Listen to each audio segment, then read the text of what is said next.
Introduce Dave Beech to the stage. Now, Dave Beech teaches in Chelsea. He's an artist, an art writer, has been involved in numerous projects, notably, I did say, should I mention Bank, but no.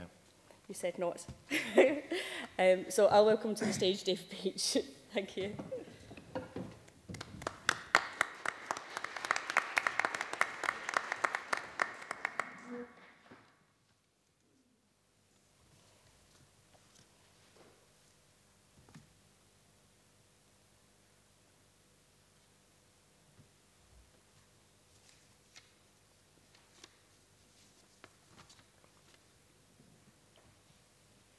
Okay, so the title, Beauty, Subjectivity, Pleasure. There could be a fourth term. I mention it at the beginning and I mention it at the end. And the fourth term is happiness. But I don't say very much about it, so that's why it didn't get onto the title. But already the title suggests something quite different from the first time I wrote about beauty, which was for Art Monthly, and I wrote an essay called The Politics of Beauty. And that essay was really the reason why I ended up editing the book for MIT Whitechapel on beauty. And even in the introduction to the book, there's a strong emphasis on the politics of beauty, but it's starting to become something else. And today I'm extending that. So I'm today presenting ideas about beauty that I've kind of been thinking about for a few years now, but I've never really gone public with them. So here's to nothing. Dave Hickey's book, The Invisible Dragon, 4 Essays on Beauty, published in 1993, reclaimed beauty from political critique and avant-gardism. Political critique and avant-gardism had made beauty into a kind of taboo. Dave Hickey sees beauty as democratic and dissenting, primarily in terms of its opposition to art's intellectual institutions. And that's interesting because the political critique and avant-gardism which have prevented us from talking about beauty is then repressed by him in the interests of democracy and dissent. So as if we're transposing one form of dissent for another. Only this time, it's against art's intellectual institutions. So he doesn't see beauty as suffused with the power and privilege of taste and tradition, which is precisely how the avant-garde had seen beauty for 100 years before. Beauty, therefore, is a promise of happiness that Hickey will not forego. Hickey is one of the leading figures in a growing network of art professionals delighted to be talking about beauty again. Beauty is back on art's agenda, and not only in the back rooms of commercial galleries or the traditionalist art criticism of blue-chip magazines, where it was all the time anyway.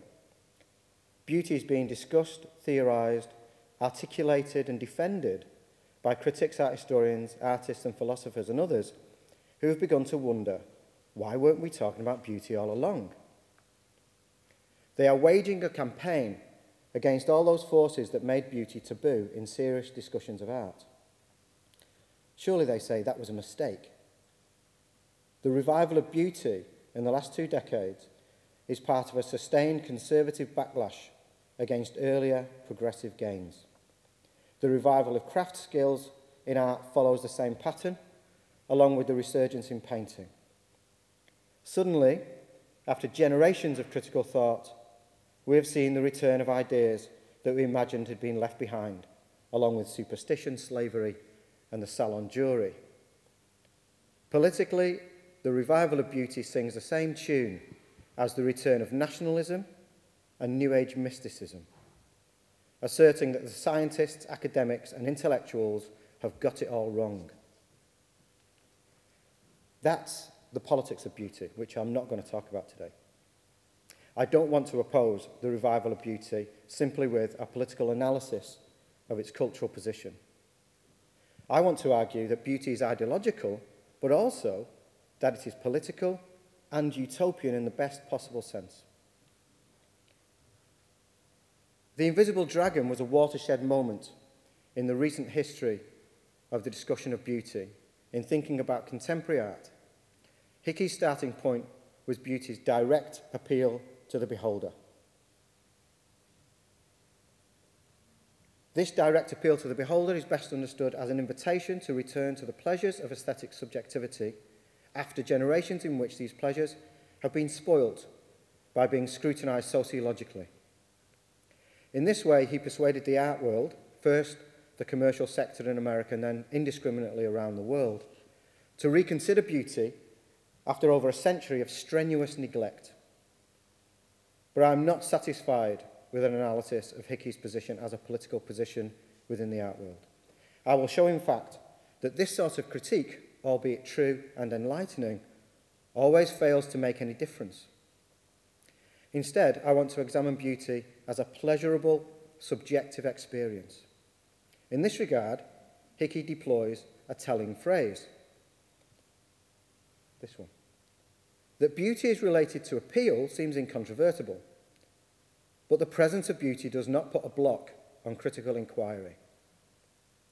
Pleasure might appear to be immune from ideology, but we will see it as the secret weapon of all ideology. That this appeal is felt as direct is likewise a precondition of something being experienced as beautiful, rather than, say, understood as beautiful to somebody else. But direct does not mean free from social forces. However, the key element in this phrase, I would argue, is the beholder, since beauty requires the individual either to be or to become a beholder.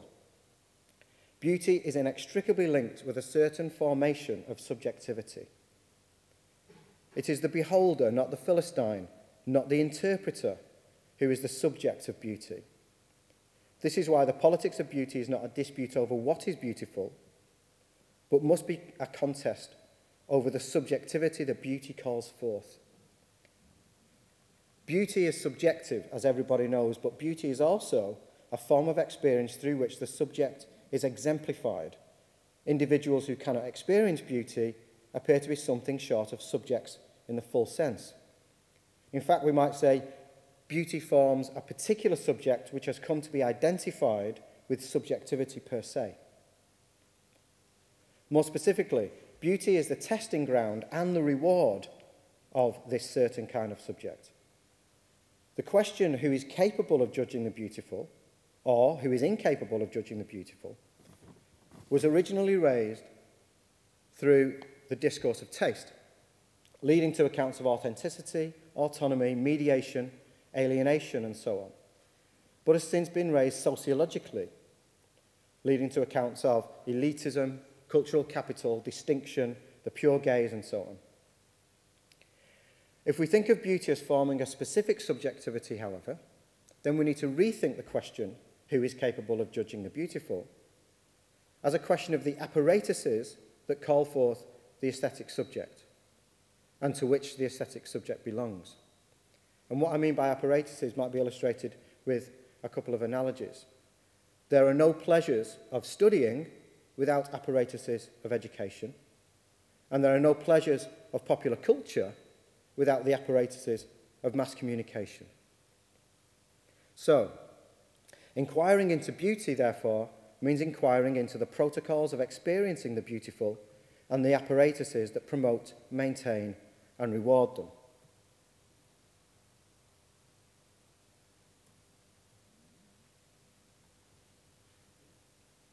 Beauty is pleasurable. It is subjective and pleasurable. Kant distinguishes aesthetic judgment from all other judgment on this basis. Here's the quote. Aesthetic judgment is concerned with an object merely in respect of the relation of its representation to the feeling of pleasure or pain. That's it. Pleasure is therefore inalienable and unsubstitutable. You can be seduced through pleasure, but importantly, you cannot be coerced into it. And you cannot employ somebody else to feel pleasure for you without losing the benefit. This is why pleasure seems to be immune from power and also from exchange. It's free from power if we conceive power as the imposition of one person's will on another. The law can command you to refrain from acting on your expectation of pleasure, but it can neither eradicate the feeling of pleasure nor insist that its official taste is felt by you as pleasurable. There are the boys. Pleasure defines and divides us. Bourdieu is right, Bourdieu is right to point out that we are judged according to the judgments we make. In other words, that there is an economy of pleasure attached to social hierarchies and symbolic power. But pleasure, we feel, belongs to us and therefore cannot be legislated by others. That's the problem with the sociology of taste. Pleasures we feel are necessarily incomparable and untranslatable, neither right nor wrong, just felt or not felt. And this is why the politics of beauty always appears to be hollow. No matter how elitist or reified one's taste is judged to be, the feeling of pleasure remains as a fact. You can tell me I have bad taste. You can condemn my sense of beauty as infantile or as corresponding to the spectacular consumerism of the culture industry. But you cannot deny that I feel pleasure when I experience that which I find beautiful. Beauty has a highly resistant surface which inoculates it from critique. In philosophical aesthetics, beauty is also a special kind of pleasure that cannot be subject to external interference in another way. The pleasure of beauty is understood as a pleasure for its own sake. Indeed, Kant eliminates any and every instrumentalization of beauty from aesthetic judgment. Pleasure here is a guarantee of the quality of the experience of beauty, in contrast with the agreeableness of good company or the fun of a roller coaster. Pleasure for aesthetic philosophy is reserved for aesthetic experience proper, while other forms of enjoyment, agreeableness, delight, and desire, are relegated for being interested rather than disinterested. Here, both the pleasure of the beautiful and the subjectivity capable of feeling it are set conscientiously apart from the institutions, protocols, rewards, and hierarchies of the social milieu in which beauty circulates, which reminds us of Dave Hickey again, I think, his critique of the institution.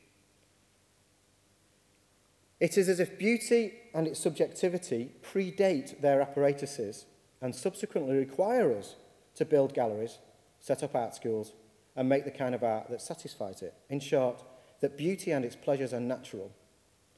Philosophically, therefore, the value of beauty is assured by isolating it from the material conditions under which it flourishes. As if crime is somehow can predate the law. It's a kind of analogous to that. The subjects of beauty, which philosophical aesthetics isolates from education and privilege, as well as want and need, therefore appears as the antidote to the political subject. The aesthetic subject is free already, without the revolutionary labour of freedom. The aesthetic subject is immune from power already, without the institutional safeguards of political organisations and the state. In other words, the aesthetic subject begins to appear very familiar indeed. It is the prototype of the bourgeois liberal individual. Terry Eagleton, in the Ideology of the Aesthetic, makes the link explicit.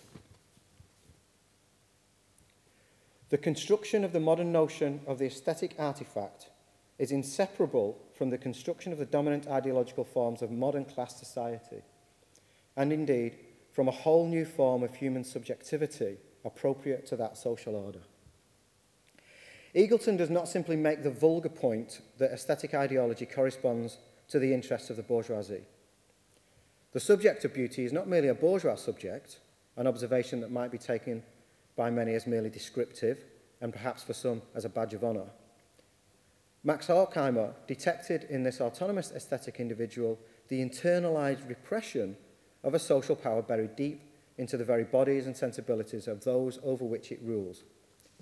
The subject of beauty, then, is not merely a representative of power, i.e. a privileged individual, but also, and more worryingly, an unwitting carrier and agent of its own subjugation. Hence, Eagleton says, nothing could strengthen power more than its diffusion through the unconscious textures of everyday life.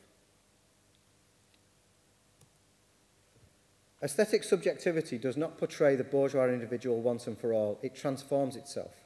The subject of beauty keeps changing to depict the bourgeoisie in all its phases. If the aesthetic is one of the preeminent ideologies by which the bourgeoisie attempts to secure its class rule, then it reveals the material conditions characteristic of bourgeois society at various moments in its history. It would be as wrong, however, to read beauty as nothing but a hieroglyph of politics proper as it would to assert that beauty has nothing to do with power. The political critique of beauty often goes no further than relativizing specific styles of beauty against their historical, cultural, or subcultural rivals. The subject of beauty is immune to critique if it is targeted only as the bearer of taste, because the aesthete's self-image is as the sovereign of taste, that is, as the source of value, not the byproduct of the apparatuses of beauty. At the same time as being more intertwined with power and privilege than the vulgar association of aesthetics with the bourgeois social order would suggest, however, this diffuse mechanism of power is also more promising than vulgar ideological critique anticipates. Eagleton therefore adds, this diffusion threatens fatally to undermine power, debasing its diktats to the level of enjoying an apple.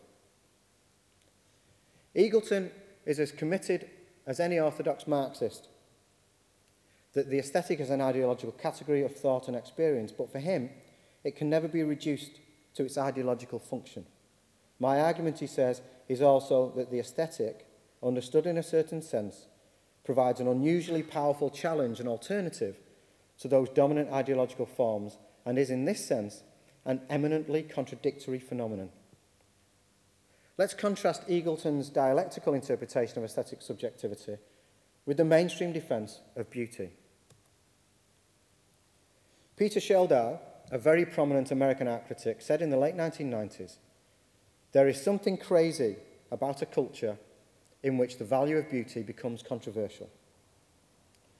Sheldor's statement comes across as commonsensical, but anyone who has paid attention to the history of art in the 19th and 20th centuries will understand that this statement is an undisguised attack on the history of avant-gardism and modernism, as well as resisting the various critiques of the dominant Western culture by post-colonial feminist and Marxist commentators. As such, Sheldor's statement is a conservative affirmation of hegemonic values, and its dismissal of the controversial is a reactionary call to order. Nevertheless, beauty cannot be trained to trot in line like a pedigree dog. So, Sheldor's agenda might be irritating, but it is not the last word on the matter. Beauty is neither as innocent nor as convenient for power as Sheldor's argument suggests. What is ultimately so unsatisfactory about Sheldor's defence of beauty is that it can hold off ideological critique only by passing itself off as common sense. Chantal Mouffe explains the contrast that we are trying to understand here between Eagleton and Sheldor in the following way. One has to differentiate the social from the political. The social is the realm of the sedimented practices, that is, practices that conceal the originary acts of their contingent political institution and which are taken for granted, as if they were self-grounded. That concept I'll be coming back to time and again.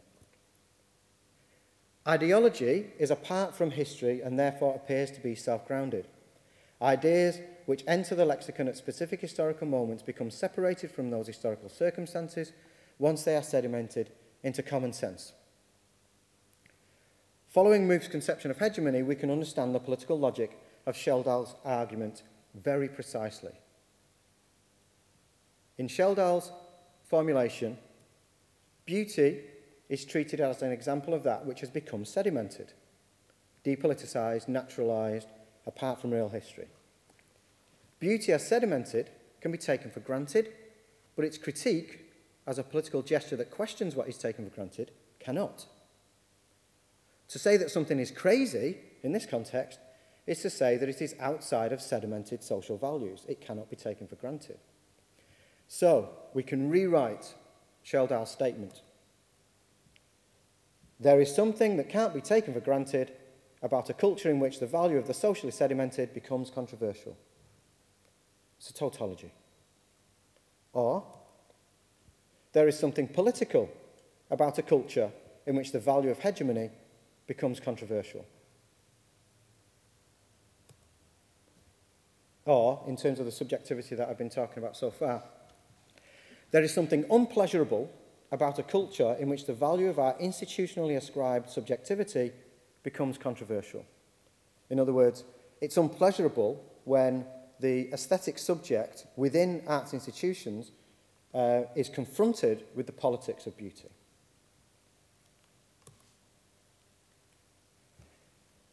Beauty is exactly the kind of word, the kind of concept, like God, reason, humanity, and the nation, for which Marx and Engels developed the theory of ideology. In the German Ideology, in 1845, Marx and Engels said, "The production of ideas, of conceptions, of consciousness, is at first directly interwoven with material activity and the material intercourse of men, the language of real life.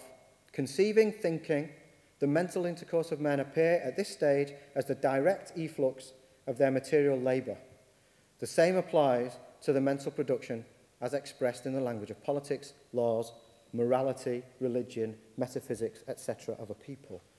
Men are the producers of their conceptions, ideas, and so on, real active men, as they are conditioned by a definite development of their productive forces and of the intercourse corresponding to these up to its furthest forms. Consciousness can never be anything else than conscious existence, and the existence of men is their actual life process.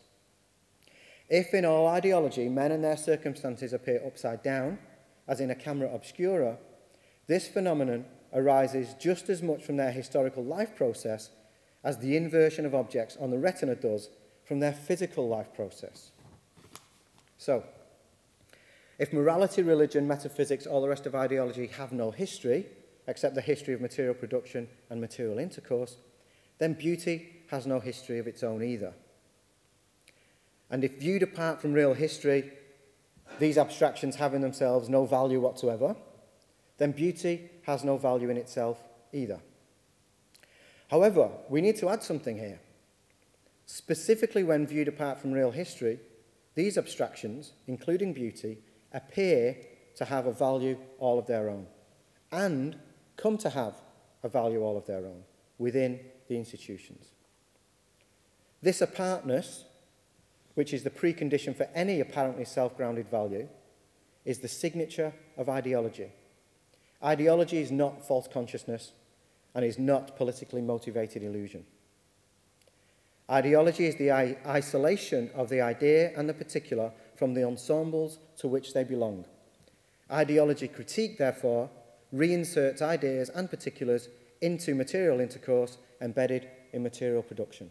That's all. Let me explain this in terms of an example from my own experience.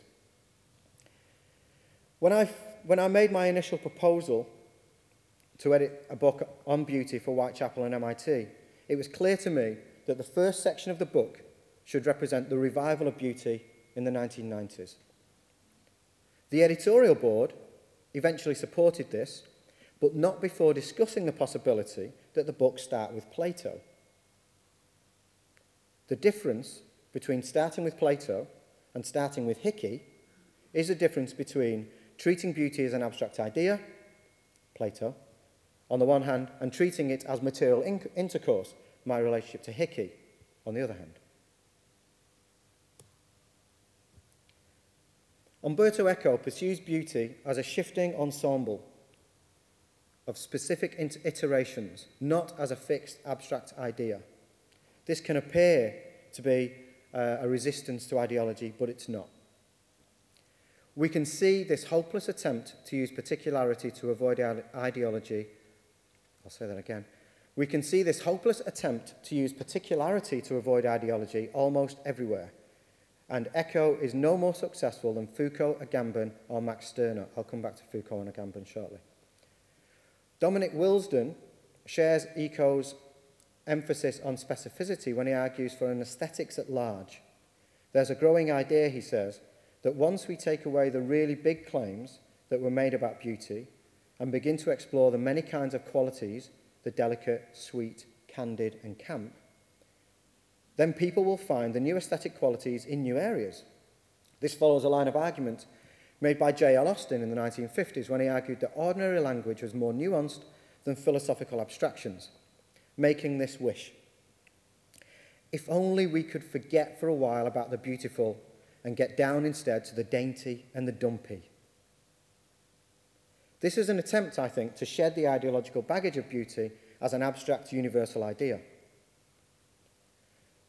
The reason why particularity feels like a cure for ideology, why the dainty and the dumpy seem preferable to beauty, is that they seem more real, more mundane, more embedded in actual lived experience. But this is ideological too, if particularity is separated off from the ensemble of particulars, and if particularity is separated off from material intercourse, i.e., the apparatus. There is no better example of ideology today than beauty. If I say that beauty is ideological, I mean that it tends to be used as a self-grounding concept. Beauty seems like, we might say feels like, the sort of private, subjective, intimate experience that no external force could corrupt or deploy. Truisms like beauty is in the eye of the beholder comfort us that beauty belongs to the individual, not to the manipulation of the market, mob rule, or the hegemonic interests of the state. Unfortunately, though, this is exactly how all ideology feels, self-grounding, apart from real history. It is a necessary aspect of ideology that it is not experienced as ideology, but as something wholly and integrally good, a reward in itself.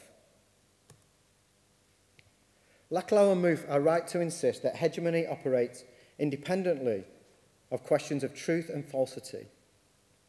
In stating that no specific content is predetermined to fill the structural gap, they argue that the content of empty signifiers is determined externally and contingently, not by being true.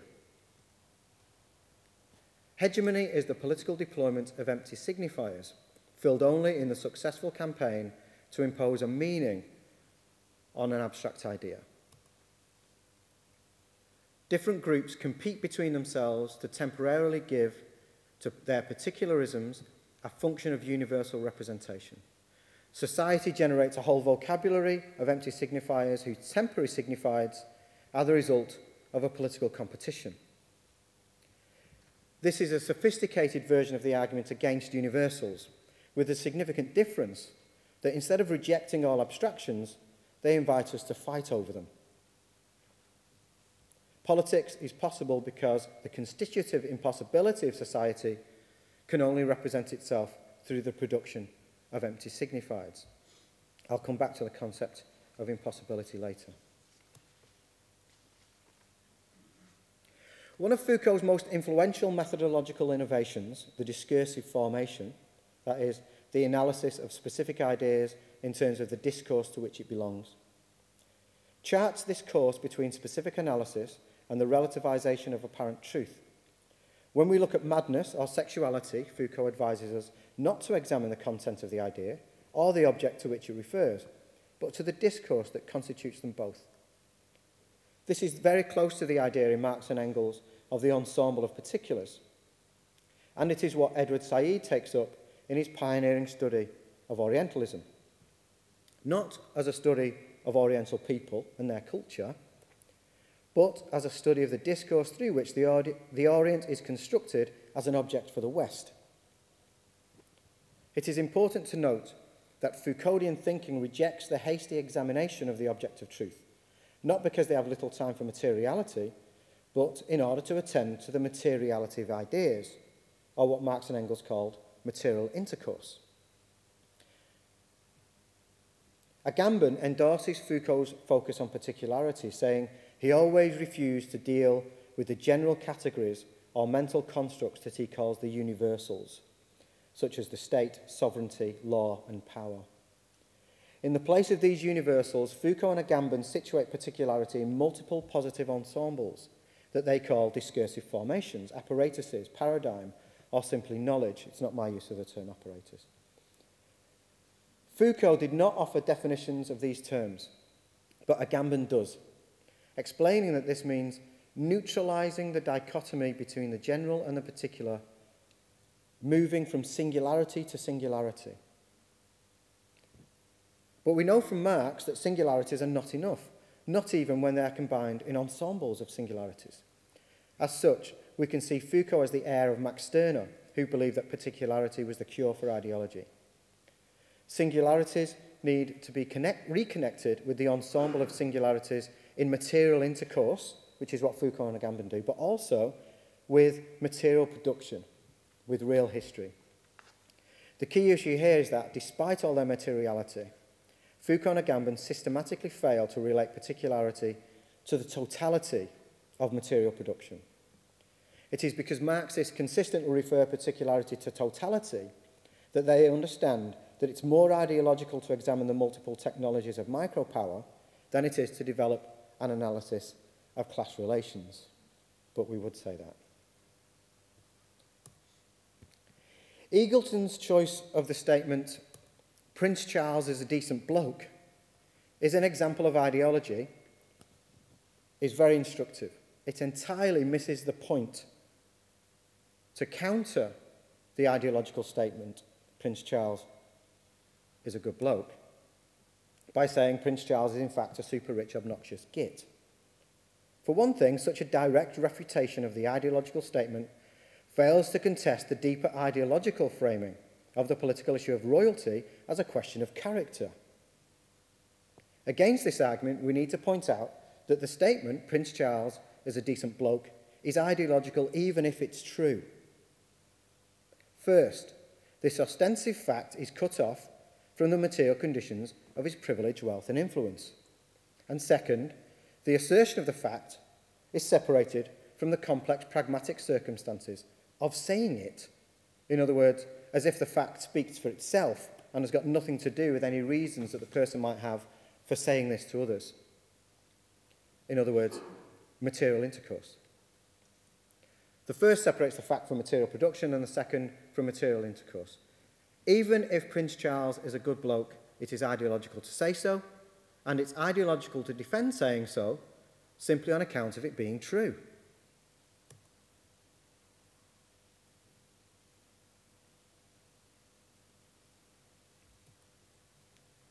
She's gone. I had a slide for Fiona Ray there.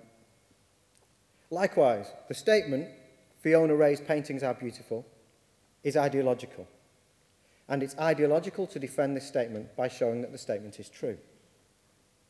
It is entirely trivial to respond by saying Fiona Ray's paintings are, in fact, nostalgic, inflated tat. Even if Fiona Ray's paintings are beautiful, the statement that they are beautiful is ideological, since the conditions of material intercourse that permit it are overdetermined by power, wealth, privilege, and cultural capital, which authorise both the work and the judgment of it. Talk of specific artworks as being beautiful is ideological because it suggests that their value inheres in the work, which is therefore seen as speaking for itself, rather than seeing works as being charged by an economy on which they ultimately depend. If statements about the character of a prince and the beauty of a painting can be ideological even if they are true, then to describe a statement as ideological is perhaps not quite the insult that it is often seen to be. The ideological critique of beauty is not at all as the neoconservative commentator Dennis Dutton describes it.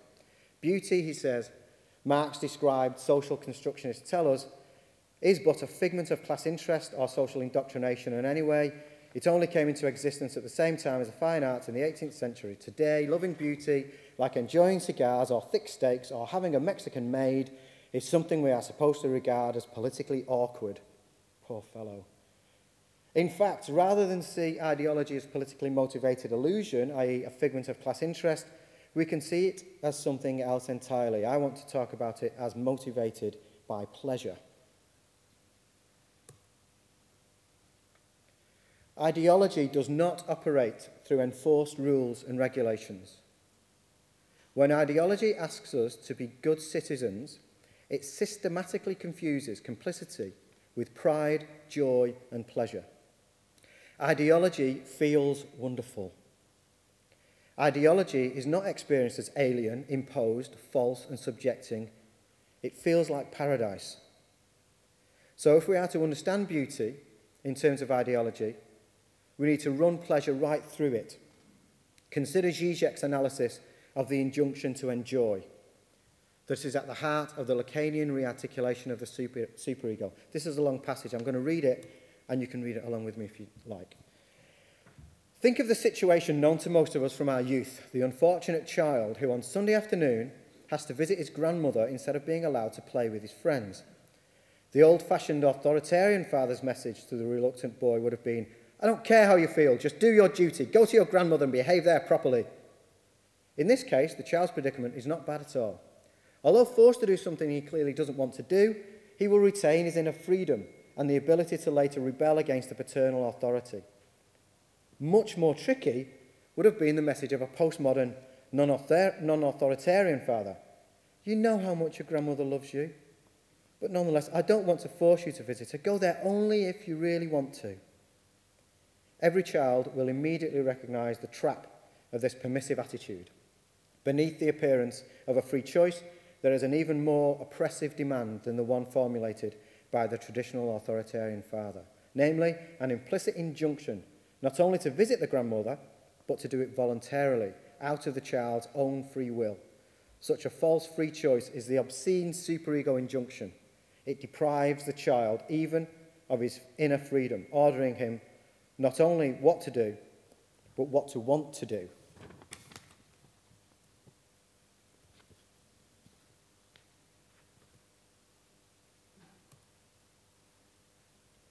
The command to enjoy is the ideological injunction par excellence because it asks you to respond to the behaviour that is required of you with full complicity, to have converted your instructions into your desires.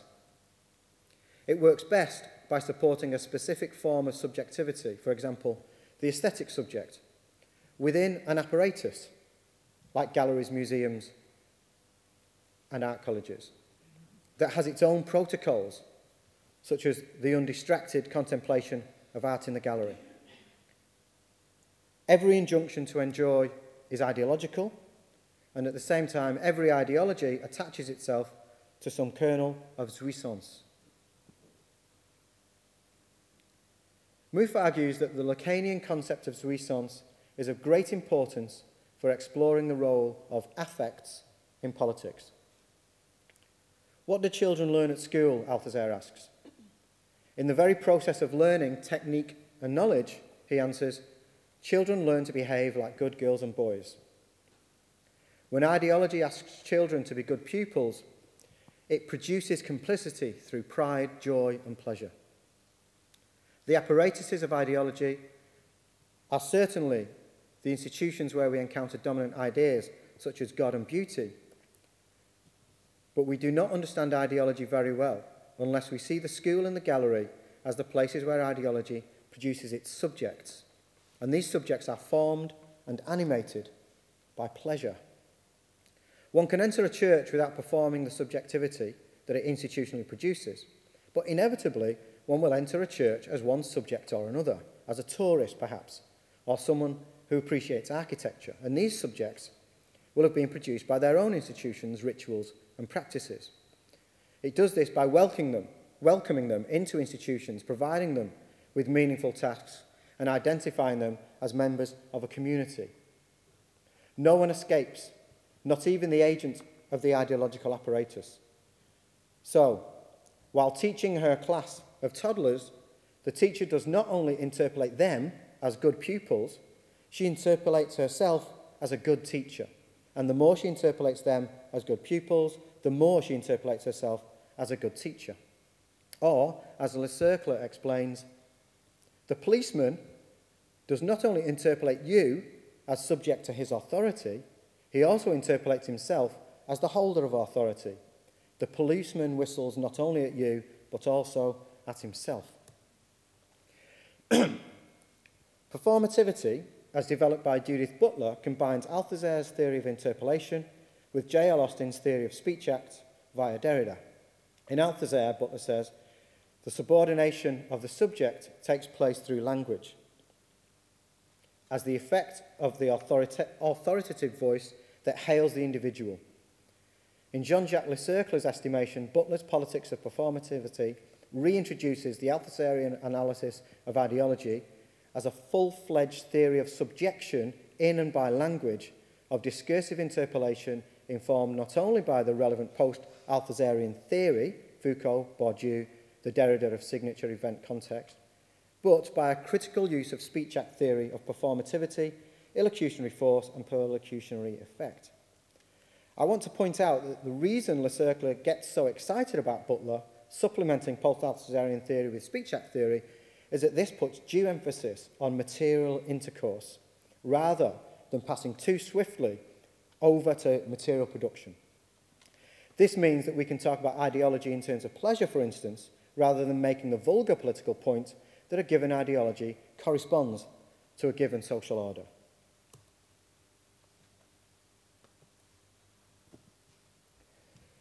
The relationship between the subject of beauty and the apparatuses of beauty corresponds to the relationship described by Walter Benjamin in his essay Author as Producer from 1924, between the artwork and the productive apparatus. This is where I get my concept of the apparatus. There is a fundamental distinction to be drawn in Benjamin's analysis between works that supply a productive apparatus without changing it and works that call forth a new apparatus, like Brecht's plays, which challenge the institution of the theatre, not just its content or style. Mel Ramsden, on the right, with a fag in his hand, picks up this theme in his essay On Practice from the Fox magazine in 1975. The products make change, he says. Modifications occur all the time, an endless spectacle. But the form of life remains the same. Ramsden dismisses the idea that new, better, more critical artworks can solve the problem of art's commodification and bureaucratization. Even those artists who profess unique political awareness, he says, just don't make the connections they ought to between their work and the spread of a marketing expedient like international art. In place of this politically aware art, Ramsden proposes something more radical, setting up a community practice which does not just embody a commodity mode of existence.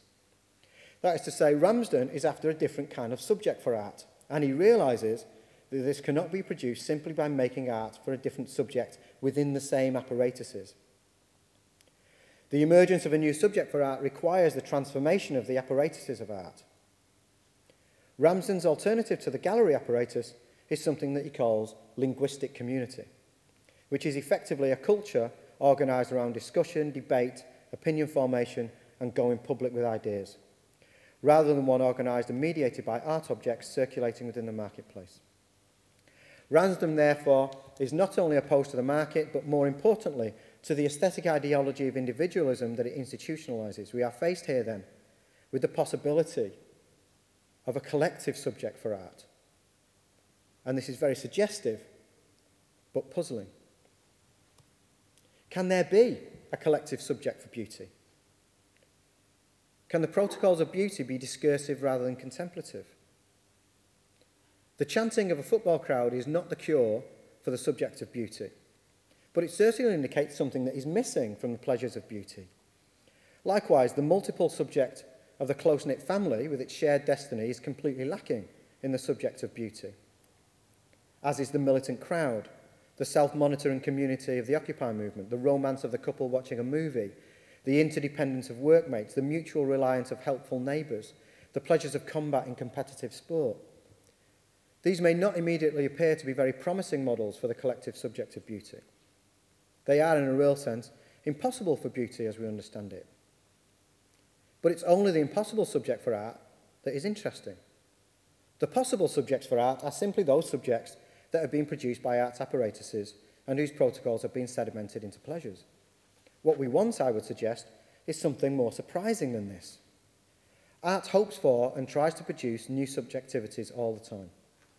The spectator is not meant to be already furnished with the capacity and pleasures for a work of art, at least not straight away and perhaps not for long, but needs to engage in a kind of creative labour which is as much about transforming oneself as it is about knowing the work, of negotiating the places constructed by the work or the exhibition of the event, of transforming oneself so as to occupy the new place designated by this new work. But the work cannot do this alone. New subjects of art, including new collective subjects for beauty, require the transformation of the apparatuses of art. Only then can the labour of engaging with art be a labour of transformation from the possible to the impossible. Art allows us to become something unpredictable, something unacceptable perhaps, or something strange, but only if art's apparatuses are subverted and transformed. It is instructive to consider the kinds of solutions to the problems with art's apparatus in the 1970s that Ramsden rejects. The museum without walls, which he describes as shipping examples of Picasso and Braque's analytic cubism out so the people of Flatbush Avenue can see them, clearly does not produce a new subject for art by transforming its apparatus, but exports a sedimented subject of art by carrying its protocols onto the streets. Taking art on the streets, Ramsden says, is to me a more rampant form of consumeritis than even the museums represent. Ramsden also rejects John Tosh's empty threat to kidnap employees of the Metropolitan Museum and describes Joseph Beuys's social sculpture as ineffectual aestheticism. Both, he says, lack what he calls trenchancy. Benjamin would describe this lack of bite in terms of a disjunction between a work's political position and its literary position. The correct political position must include its correct literary position. That is, must include a politics of the apparatus, or else it contradicts its political gesture with its political complicity with the apparatus. Novelties within the art apparatus, including institutional critique, and interestingly, Ramsden's essay is the first time that term is published, and it's the first time also that that kind of practice is criticised, breathes new life into the old apparatus. One of the best ways to maintain a system's insular self-preservation, Ramsden concludes, is to continually try and increase its internal complexity, hence its steering capacity, while decreasing the complexity of its environment. Decreasing the complexity of its environment. That means looking at it as self-grounded rather than placing it within its context of material intercourse and material production. The collective subject of beauty will not be formed through the extension of art's apparatus into everyday life or through the introduction of everyday life into the museum, be that through cooking or filling the gallery with litter. Nor will the collective subject of beauty be called forth by merging art with leisure, entertainment, trivia and sport, as if the apparatus of art will magically be contaminated by the collective protocols of hosting these fantastic collective enterprises. No, the collective subject of art and beauty must begin with collective forms themselves. Deveron Arts in Huntly, Aberdeenshire, is one possible model for a collective subject of art. The slogan of Deveron Arts, "The town is the venue," signals not only the abandonment of the physical structure of the gallery, but also points to the transformation of its social relations. Maida Lopez's work in Huntly, "How Do You Live This Place?" used coloured stones to trace the local inhabitants' attitudes towards the town. Delivered to the town square in wheelbarrows, the coloured stones appeared initially like a giant watercolour pan set. The stones at this point were nothing but the tools or raw materials of an artwork, like unused equipment. Just as paints need a painter, these stones needed a community. Another example could be the Blue House, a project by Jan van Heeswijk. This began in response to a competition for a public artwork as part of the Amsterdam City Council's development of Eiburg, a residential district as an alternative to the city centre and surrounding areas in 1996 on a cluster of man-made islands set for completion this year. The Blue House became a base from which Eiburg, in its early years as a new society, was both scrutinised and supported. It provided a platform for practical research into experimental communities over a 4-year period, with artists, architects, thinkers, writers, and scholars of various nationalities invited to live and work in the Blue House for 6-month residencies. These residents have been given the assignment of actually entering into a dialogue with one another and with the co-inhabitants of Iburg, intervening in everyday life in this area, accelerating and intensifying the process of developing a cultural history. Paul O'Neill's report on the Blue House could well have been written with the collective subject of beauty in mind. The Blue House is representative of Van Heeswijk's interest in producing models of social relationality rather than producing artworks with its own intrinsic value. That's an important point. This project offers itself as a model for fostering dialogue within an organisational structure that aspires to create certain conditions for critical discourse to take place, for information to be exchanged, and for social change to be encouraged. At its core, the revival of beauty is simply the reassertion of a lost but cherished concept and experience, constitutive of a particular form of subjectivity within already established apparatuses. This subjectivity speaks most clearly in the writings of Elaine Scarry, a liberal who imagines the ideological critique of beauty as, quote, a wretched attempt to ask us to give up beauty altogether. Effectively, she complains, why can't we have beauty? Why must we allow the radicals and the avant-gardists to take it away from us? I want to say that in such cases, it's not this actual person, Elaine Scarry, who speaks up for beauty. But this form of subjectivity is speaking through her. Just like the policeman who whistles at himself when he hails the boy on the street, the subject of beauty interpolates herself as an aesthetic subject when she says, John Currin's paintings are beautiful, or Ruth Blees Luxemburg's photographs are stunningly beautiful. Eva Rothschild's sculpture is magnificently beautiful. Roger Heon's site-specific installations are just beautiful. The aesthetic subject is performed through these seemingly innocuous and affirmative observations. We affirm ourselves as a subject of beauty by affirming the beauty of the artworks that give us aesthetic pleasure. This is why Scarry is panic-stricken. The loss of beauty is unthinkable because the subject that it calls forth and rewards would be sacrificed at the same time. Who would Elaine Scarry be if she could not be an aesthetic subject? What Scarry cannot do without is the ideological effect of beauty, that is, the subjectivity that it produces in her. Within the concept of ideology understood in terms of the interpolation of individuals as subjects, we are in a strong position to read Scarry's argument as ideological to the core. Here is a précis of her book used by a publisher to promote it.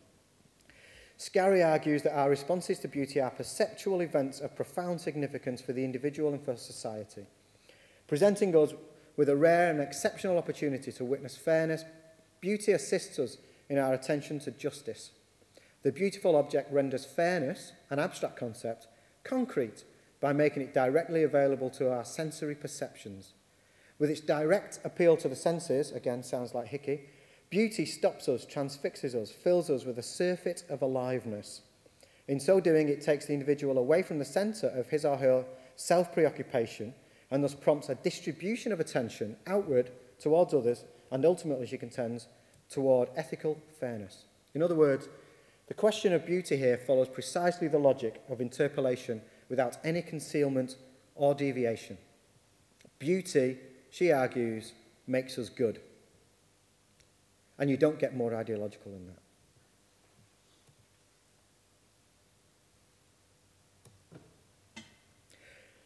We can see the ideology of her argument in the point that I think there's a whole chapter on this in the book actually, that beauty begets copies. That's one of her phrases in the book. Beauty begets copies. Beautiful things reproduce biologically, she says, but also semiotically. When beautiful artworks enter the canon, they shape and taste the future artists. They reproduce themselves. One of the key ways in which beauty begets copies, Scarry tells us, is in the response to beauty when the subject seeks to be like the beautiful thing or to be beautiful themselves. Unwittingly, Scarry has provided us with a startlingly clear image of how interpolation works. Ideology begets copies, we might say. And in this respect, Scarry should not be worried about the political theory of beauty at all, because she's already written it. She makes my job easy because I do not have to demonstrate to her that beauty constitutes subjects. The difference between her ethical defence of beauty and a Marxist ideological critique of beauty boils down to the fact that she advocates its effects on the subject, while the Marxist sees these effects as performed by ideological apparatuses and therefore subjects the individual. Roger Scruton, the conservative English writer, defends beauty in a similar way. He is not motivated primarily by beauty, or even beauties. He's motivated by ethics. If beauty did not interpolate individuals as aesthetic subjects, then Scruton, who speaks of nothing but ethics, would have no use for it and no interest in it. Beauty is as firmly rooted in the scheme of things as goodness, he says. It speaks to us as virtue speaks to us, of human fulfillment, not of things that we want, but of things that we ought to want, because human nature requires them. Just two things prevent him from concluding that beauty is therefore ideological. First, he's fully committed, ethically, politically, and aesthetically, to the kind of subject that beauty interpolates, and therefore regards its values as defensible, as self-grounded, as a value in themselves. Second, he is glad to adopt a vulgar theory of ideology, all the better to dismiss it. So one of the reasons why he doesn't see what he does as ideological is he's got a different conception of ideology, which he describes in this way. He says, to speak of beauty as ideology is to suggest that there is no such thing as holiness, justice or beauty, but only the belief in it, a belief that arises under certain social and economic relations and plays a part in cementing them, but which will vanish as conditions change. Even though he accounts for the value of beauty in terms of its interpolative force, he cannot see how these effects are ideological. Scarry, Scruton and others make no bones about the interpolative force of beauty, but presumably they would reject the theory of interpolation and the critique of ideology that goes with it. We can presume this because they describe quite clearly how beauty is linked with the constitution of the subject and with good behaviour, but they regard this process as positive, life-affirming, virtuous and ideal. This is ideological. They measure conduct against them. They measure conduct against abstract universals apart from the social and historical conditions. Instead of talking about interpolation, they talk about cultivating character, or of turning an individual's attention outward towards others and so on. However, if we are surprised by their wholehearted affirmation of interpolation, then we have not understood ideology or interpolation as ideological processes at all. The good teacher wants to teach the children to be good girls and boys. In terms of ideology, Marx clearly stated that the ideologists stand beside their class, not inside, beside, and that their ideas are beyond social practices. That is to say, what makes ideology so powerful, so effective, is precisely that it reproduces society in the very act of aspiring to its highest impossible values. So here's my conclusion. Beauty is ideological because it presents itself within the discourses of art criticism, art history and so on as self-grounded. Beauty is ideological because it is a cherished term for a specific subject within arts apparatuses. It is because beauty is related to being good that it must be controversial. However, we would not ask Scarry to give up beauty. Rather than doing away with beauty, I want to argue that it is political and utopian.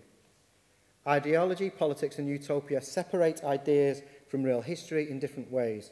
I want to describe these as three strains of impossibility. Balibar explains, ideology is the dream of an impossible universality. Of course, the dream of ideology is expressed as already extant. We already have it. Utopia, on the other hand, retains its impossibility, and this is why it is criticised for being improbable, fanciful and ludicrous. Politics is the collective process of breaking with the necessary to bring about the impossible, and this is why politics is routinely accused of being violent. Ideology, politics and utopia are brought into contact with one another in Frederick Jameson's theory of the political unconscious.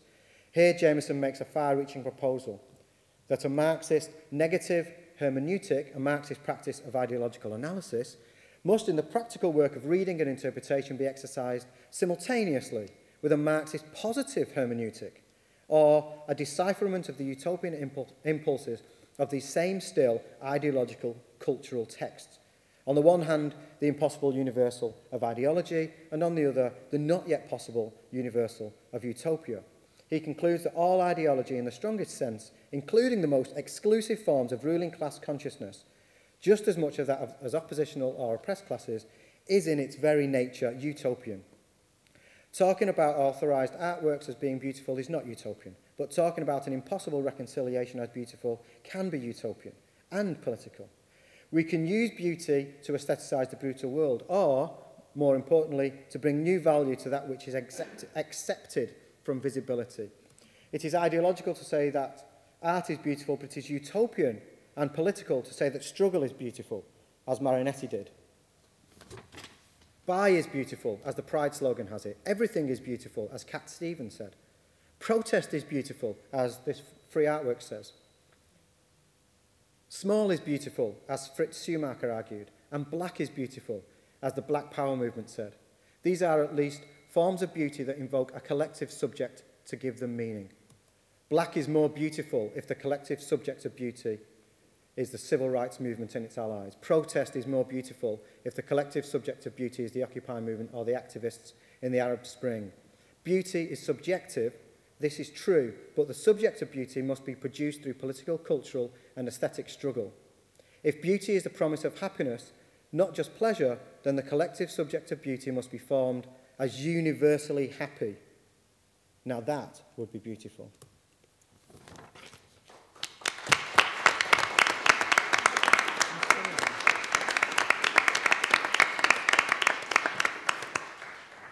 Thank you very much, Dave. That was fantastic. I'm going to grab some water. So I think we've got time if anyone has any questions. Maybe got time for a couple of questions from the floor. And again, you can wait for the roving mic to come to you so that we can pick it up on the sound. So does anyone have any initial questions?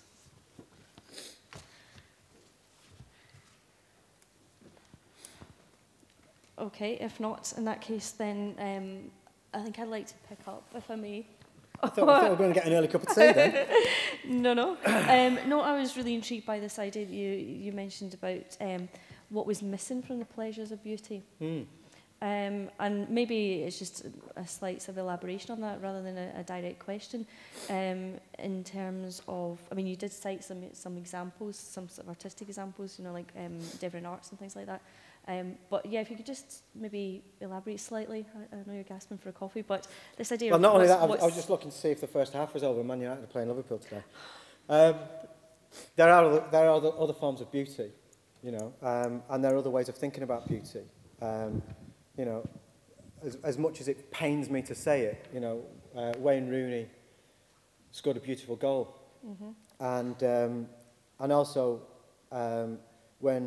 when people get together, even in what appear on the surface to be ugly political moments of protest, what they're doing is beautiful.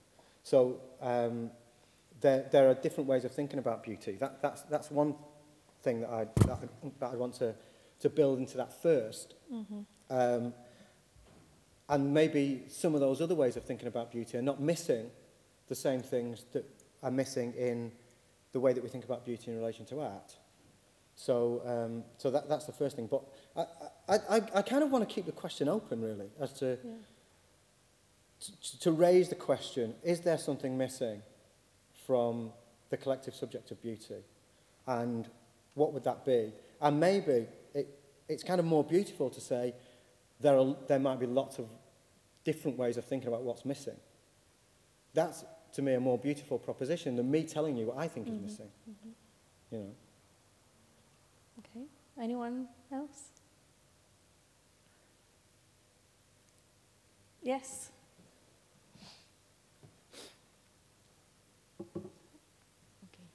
Thank you. I'm going to stick my neck out and ask a really stupid question. I'm sitting here struggling with your position ideologically.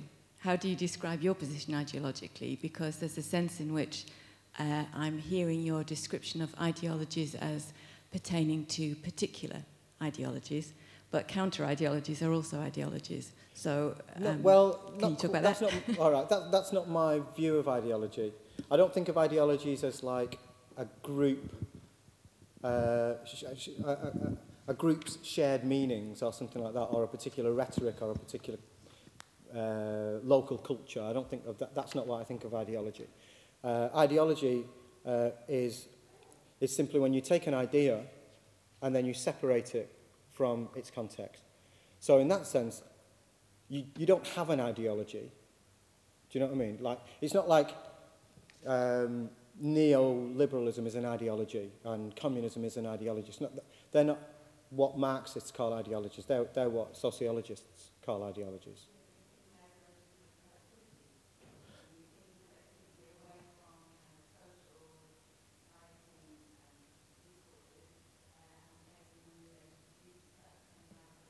Yeah, I suppose I mean, in the sense of, I've split ideology from the collective in that sense. Ideology is the quality of a discourse or a statement within a discourse.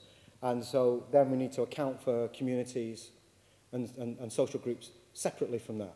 And I'm, in a sense, I'm pitting one against the other. I'm saying that real lived community experiences are potentially anyway, a force against the ideological use of something.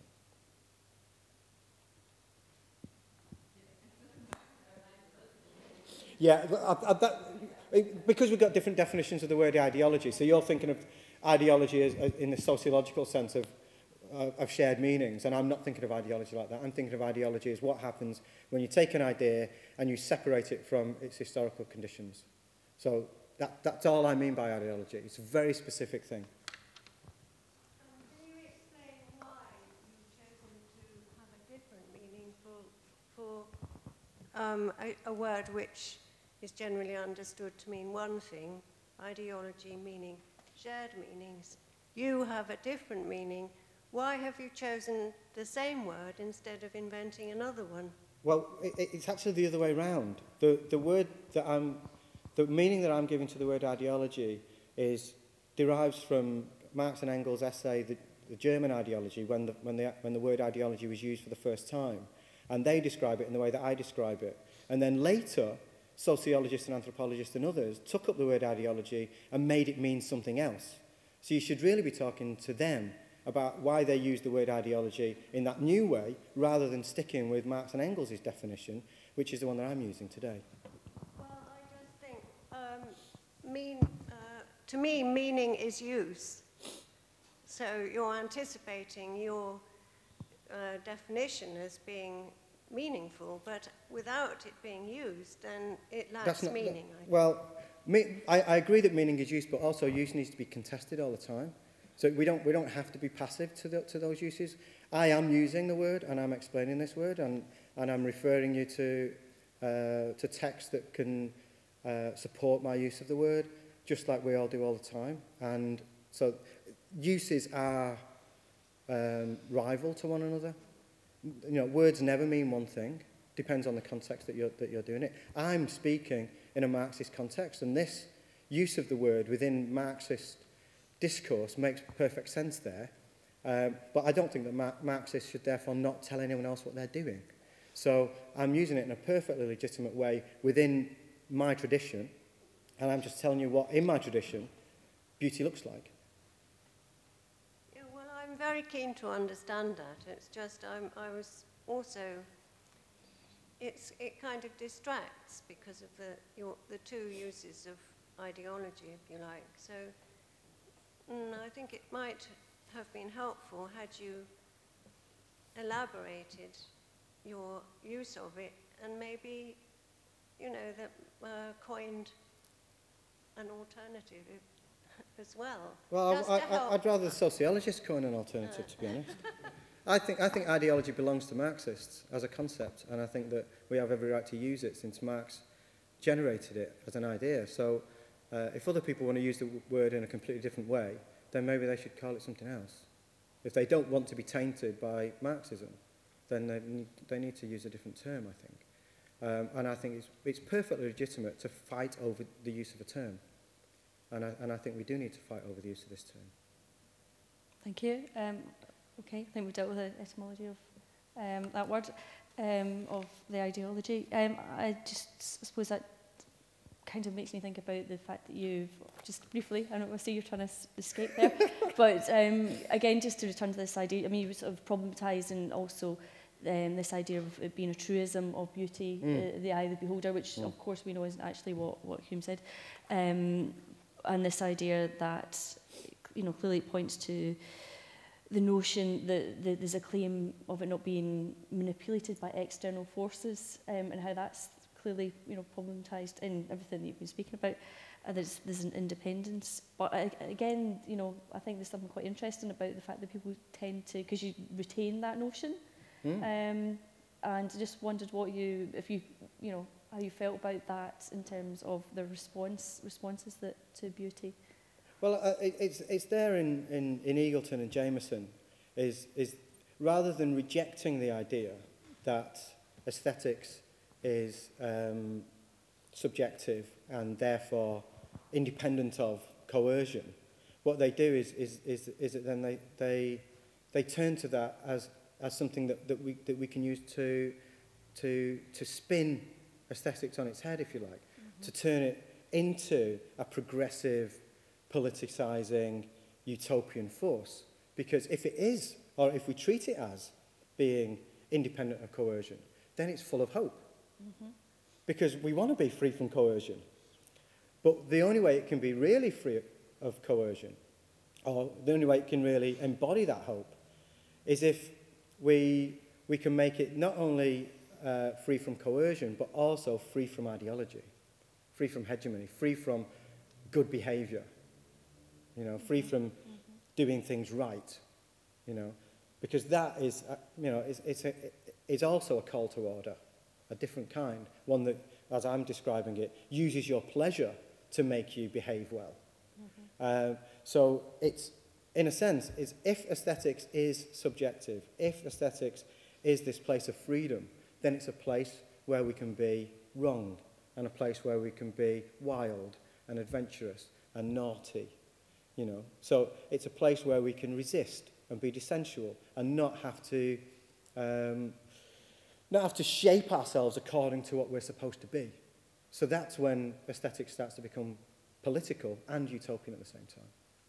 How does that fare then with this sort of contestation then, of, you know, you're talking about almost this kind of a rebelliousness again, I suppose. How does that fare against the idea, you know, saying that beauty begets copies, that it's the thing that's, you know, clearly more replicated and, you know, encouraged? You know, there's obviously... The problem with that is not the copies. The problem is the mechanism through which copies are made. You know, anybody who loves something enough wants other people to understand that love or to share that love, or, you know, if you come across a particular book, I mean, typical for me, come across a book that you think is mind-blowing, then you tell other people about it. Do you know what I mean? So knowledge produces copies too, you know, and lots of things produce copies. The problem isn't to do with whether we produce copies or not. The problem is how that is done, you know. So if you think about Mel Ramsden's linguistic community, then he's saying that that's a form of producing copies, if you like, but which is transparent, open, democratic, subject to all kinds of checks and balances through rationality, reasoning, and arguments and so forth. So the linguistic community can only exist by begetting copies. In other words, that's what a community is. Do you know what I mean? But for you to induce that reproduction of copies through patting someone on the head for sitting down and being quiet for 10 minutes is one way of doing it, but to talk to people about the pros and cons of something is a different process of doing that. So the problem is not with copies. The problem is to do with how we interact and how we share things amongst ourselves, and whether we do that in an underhand way, whether we do that in a mediated way, whether we do that in a transparent way, in a democratic way, and so on and so forth. One last thing then, if no one else wants to. Where is the abject? Where do you see the abject, the grotesque, the ugly in all this? Well, I agree with Mark Cousins that ugliness is not the opposite of beauty. Mm-hmm. It's not the absence of beauty either. So you just can't derive ugliness and abjection and horror and so forth from a theory of beauty. You need to, in a sense, start all over again. Mm-hmm. And think about the qualities that has. So in ordinary language, we kind of oppose them quite readily, I think. Mm. And that gives us the impression that we might theorise them together. But we need another day, I think, to do that with. Okay, and that note then. Okay, thank you very much, Dave. Thanks.